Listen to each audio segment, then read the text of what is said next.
Have you ever looked at your grown children and wondered, when did the tone change? When did the warmth in their voice turn into something else? A hint of impatience, or worse, dismissal? Maybe you've noticed them ignoring your advice, brushing off your concerns, or making decisions for you as if you weren't even in the room. It doesn't happen all at once, but over time, the feeling creeps in, that they don't see you the way they used to. And sometimes, deep down, it starts to feel like they don't see you as strong anymore. Now, this isn't something folks talk about at family gatherings or Sunday church, but it's real. It's happening in living rooms across the country, from small-town Nebraska to sunny Florida. Parents in their 60s, 70s, even 80s, starting to feel like they're being quietly pushed to the sidelines. It's subtle at first. Fewer phone calls, decisions made without asking you, advice dismissed with a smile. But it leaves a mark, and if you're feeling it, you are not alone. That's why this conversation matters. Because your role as a parent doesn't vanish with time. Your wisdom doesn't expire. And your strength, your real strength, isn't measured by how fast you walk or how many jars you can open. It's measured by the presence you bring, the values you hold, and the way you carry yourself, even when the world wants to tell you to step aside. So today, let's talk about something that isn't easy, but is necessary. The signs that your children may be starting to see you as weak. Not because they're bad kids, not because they don't love you, but because, knowingly or not, some of the signals we send, through our words, our choices, even our silence, can shift the way they view us. And once that shift happens, it becomes harder to get their respect back. Let's start where this often begins, with how we carry ourselves in conversations. Have you noticed yourself saying yes to things you're not comfortable with just to keep the peace? Maybe your son suggests you move out of the family home and into a condo, and even though your gut says no, you nod, smile, and say, "Well, maybe it's time." Or maybe your daughter wants to take over handling your finances, and while a part of you bristles, you don't say a word because you don't want to seem difficult. Here's the hard truth. When you stop standing up for what matters to you, even in small ways, your kids start to see you as someone who's fading, not leading. And they begin to take the reins, not out of cruelty, but because they think you've let go of them. Strength, at any age, means having the courage to speak your truth, kindly but firmly. It's okay to say, period. I appreciate your concern, but I'm not ready to make that change. It's not about being stubborn. It's about being present in your own life, not a passenger in theirs. Another sign that often goes unnoticed is when your children start treating you more like a dependent than a parent. Maybe they speak slowly to you, as if you're confused. Maybe they correct you in front of others, even when you haven't asked. Maybe they take over tasks you're perfectly capable of doing, and you let them. Not because you can't, but because you think it's easier. Over time, these little moments add up. And before long, the balance of power has shifted, not because they took it, but because you gave it away. But here's the good news. You can take it back. Not by yelling, not by demanding, but by simply showing them, through your actions, that you are still engaged, still thoughtful, and still in control of your choices. That starts with doing what you say you'll do. If you tell your son you'll be at your granddaughter's recital, show up early and sit proudly in the front row. If you say you're learning something new, whether it's online banking or Tai Chi, stick with it. Follow through isn't just a practical skill, it's a signal that says, I'm still sharp. I still count. Let's also talk about the way you ask questions. Now this might sting a little, but it's important. Sometimes, without realizing it, we begin to ask for permission rather than offering input. Do you think I should buy this? Is it okay if I come over? Would it be all right if I offered a suggestion? Now look, there's nothing wrong with being polite. But there's a difference between being courteous and acting like you need their approval for every little thing. When your children sense that you don't trust your own judgment, they start to trust it less too. and slowly they stop seeking your guidance. That's not the legacy you want, and it's not the kind of relationship that honors who you are. Your kids don't need a shadow version of the parent who raised them. They need your grounded presence, your life experience, and your steady hand, especially now in a world that feels more chaotic than ever. So the next time you feel tempted to downplay your thoughts or ask for permission to exist in your own family, take a breath. Ask yourself, am I shrinking myself to keep the peace? And if the answer is yes, remember, peace that comes at the cost of your dignity is no peace at all. You've lived a lot of life. You've weathered storms they've never even seen. And while the body may change with time, your value, your wisdom, your heart, your presence has only grown. If you've noticed some of these patterns in your own life, don't beat yourself up.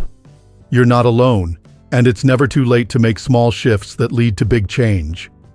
And when you start showing up differently, a little more confident, a little more rooted, a little more sure of yourself, you may be surprised. Your children might start looking at you differently too, not as someone who needs to be managed, but as someone whose presence still carries weight. Not as someone who's slipping, but someone who's standing tall, maybe in quieter ways, but no less powerful. Let's keep going. There's more to explore in how we carry ourselves in this season of life, and how, with a little awareness and intention, we can regain the respect we deserve. There's something powerful that happens when you stop asking for permission to be who you are. When you remember that just because your kids are grown doesn't mean you've become smaller. But here's the thing, some of the signs that your children are starting to see you as weak aren't always obvious. In fact, they can be wrapped in good intentions, and if you're not careful, they'll slip by unnoticed. Take, for instance, how your time is treated. Have you ever had a child who always expects you to drop everything when they call? Maybe they show up unannounced, ask for last-minute help, or assume that you'll rearrange your schedule because, well, you're retired now, right? You've got time. On the surface, it seems harmless.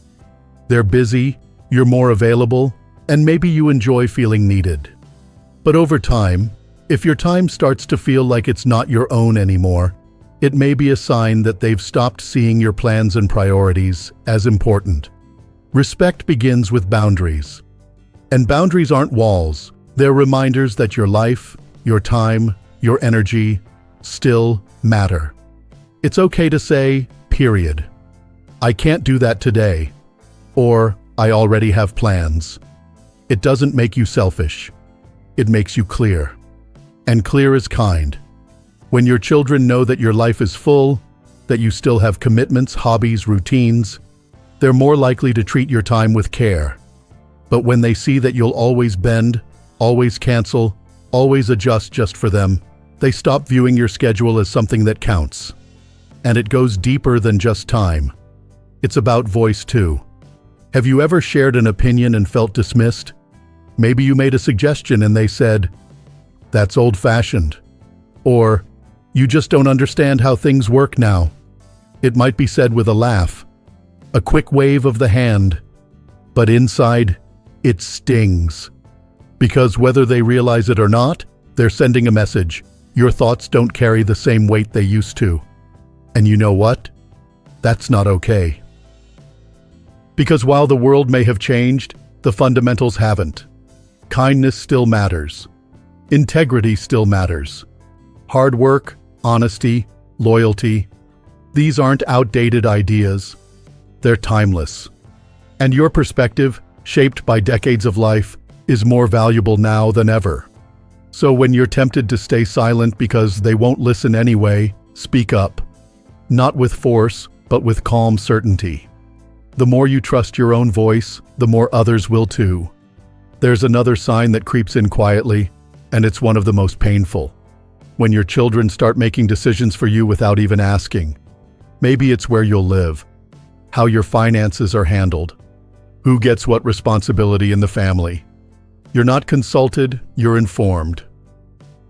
And that shift, from being the decision maker to being the recipient of decisions, can feel like a loss you weren't prepared for. Now let's be honest. Some of that comes from love. Your kids worry. They want to make sure you're safe, taken care of, not overwhelmed.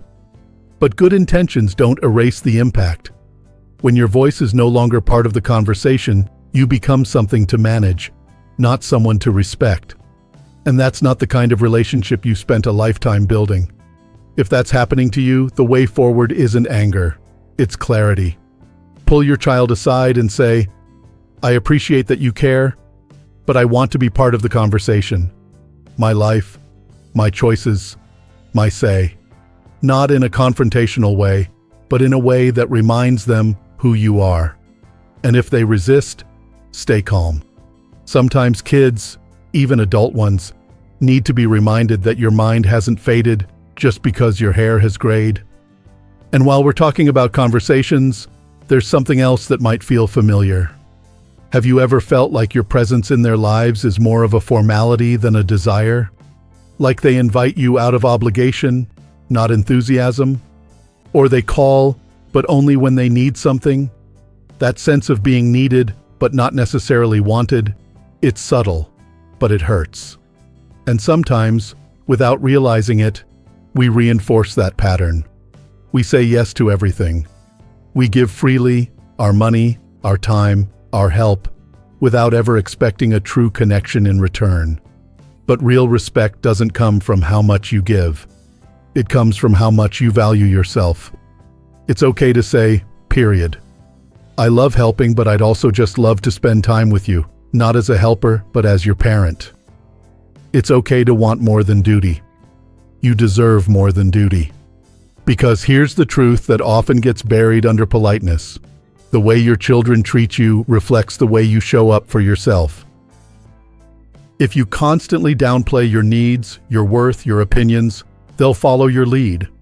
But if you start standing a little taller, speaking with a little more confidence, and expecting the same respect you gave them as kids, something changes.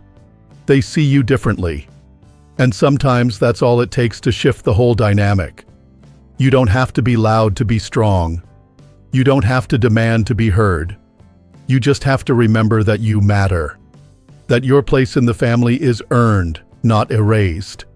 That your years, your decades of love, labor, and loyalty are not something to be brushed aside. They are the foundation of everything that came after. So when you feel that moment of doubt, when you wonder if maybe this is just how things are now, that parents are meant to fade, stop. Remember who you are. Remember what you've lived through. And remember that strength at this stage of life is quiet but unwavering. It's not about control, it's about presence.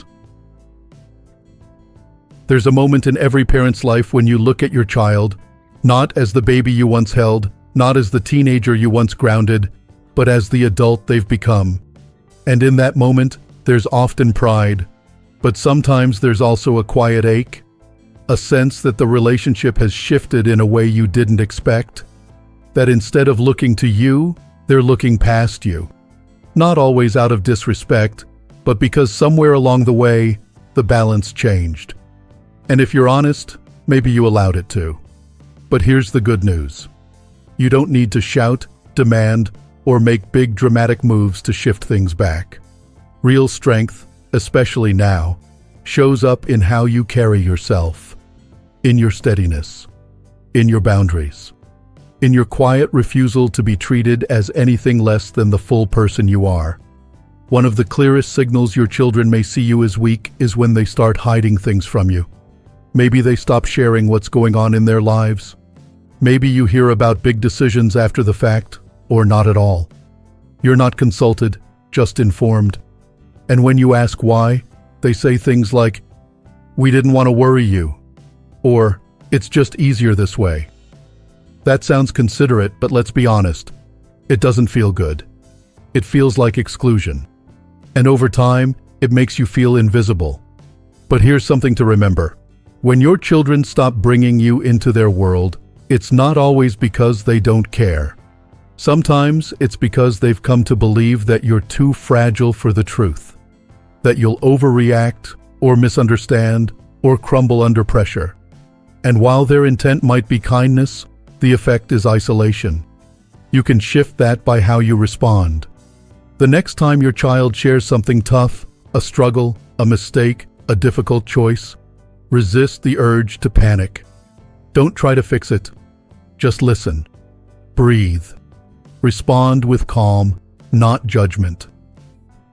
Because every time you meet them with steadiness, you remind them that you're still strong enough to be leaned on. You show them that your age hasn't made you brittle, it's made you solid. And if you find yourself saying, "They never come to me anymore," then maybe the work starts with creating a space they feel safe in. A space where you're not just the parent, but a trusted, respected presence in their lives. There's one more sign to look out for, and this one might be the hardest of all. It's when you start doubting your own value. When you catch yourself thinking, "Maybe I'm just in the way now," or "They don't need me anymore." And instead of stepping forward, you step back. You disengage. You shrink. And that, right there, is the moment weakness becomes real. Not because you've lost your strength, but because you've stopped using it. It happens slowly. You stop offering advice because you don't think it matters. You stop setting expectations because you don't want to be a burden. You let the phone ring without answering. You stop showing up in the way you once did. And before long, you've faded into the background of your own family. But you are not a background character. You are the pillar, the roots, the reason so much of what they have is even possible. And your voice still matters. Your presence still matters. You matter. So if you've been holding back, if you've been afraid of overstepping, of upsetting, of looking like a difficult parent, pause, take a breath, and remember that there's nothing more respectable, nothing more powerful than a person who knows their worth and walks in it without apology. This isn't about being stubborn. It's not about showing them who's boss. It's about showing yourself and them that you are still here, still wise, still worthy of being seen, heard, and honored. You don't have to fight for your place. You just have to take up space with quiet confidence. Set your boundaries. Speak your truth. Let your children see the full version of who you are, not the watered-down version who's afraid of rocking the boat. Because your greatest influence doesn't come from raising your voice. It comes from raising your standards. And maybe, just maybe, your kids have been waiting for that all along. Waiting to be reminded that their parent is still strong, still sharp, still the person who taught them how to be who they are.